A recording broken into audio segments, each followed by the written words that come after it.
Deputy CM Pawan Kalyan గారి place Nara Lokesh గారికి ఇస్తా అంటున్నారు కదా, ఎంతవరకు? నారా వాళ్ళ ఇష్టం, మనకేం లేదు. ఎవరైనా మంచి పని చేయాలి. లోకేష్ శాస్త్రి అనేది చేసిందని తెలుసు గ్యారంటీ. ఇప్పుడు తండ్రి కూడా కలిసి ఏమీ చేయలేదు పథకాలు చేస్తామని.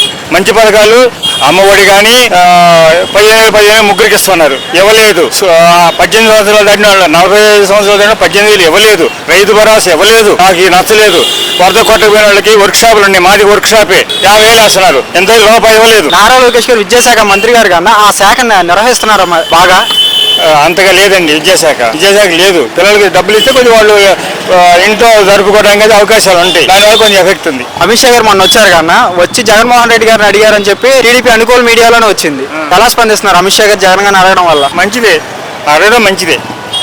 సలహాలు కానీ ఏదైనా ఒకరినొకరు తెలుసుకోవడం అనేది మంచి పద్ధతి. జగన్ గారి హయాంలో ఎలా ఉందన్న? జగన్ గారి హయాంలో పథకాలు మొత్తం ఇచ్చాడు, కానీ ఉసిక రేటు పెంచడం, మద్యపాన రేటు పెంచడం వల్ల ఆయన దెబ్బతిన్నాడు. ఆ రెండు మైనస్ తప్ప ఇంకా మిగతా పాలన అంతా ఎలా ఉందా? మిగతా పాలన పాలలేదు. అన్న పథకాలు మొత్తం కంప్లీట్ చేశాడు. ఇసుక మందుకు లేకపోతే జగనే గెలిచేవాడు. ఈ రోజు కానీ జగన్మోహన్ రెడ్డి ఏ అభివృద్ధి చేయలేదు, అందుకే ప్రజలందరూ మాకు ఓటేసామని చెప్పి కూటమి ప్రభుత్వం అంటుంది. కాదు, ఉసుక రేటు మద్యపాన రేటు వల్ల మద్యపానం తాగేవాడు రోజు 100 రూపాయలు పెనాల్టీ కడుతున్నాడు, అందుకని వాడు వేయలేదు. ఎక్కువ పర్సెంట్ మందు తాగే ఉన్నారు, 180% మగోళ్ళు.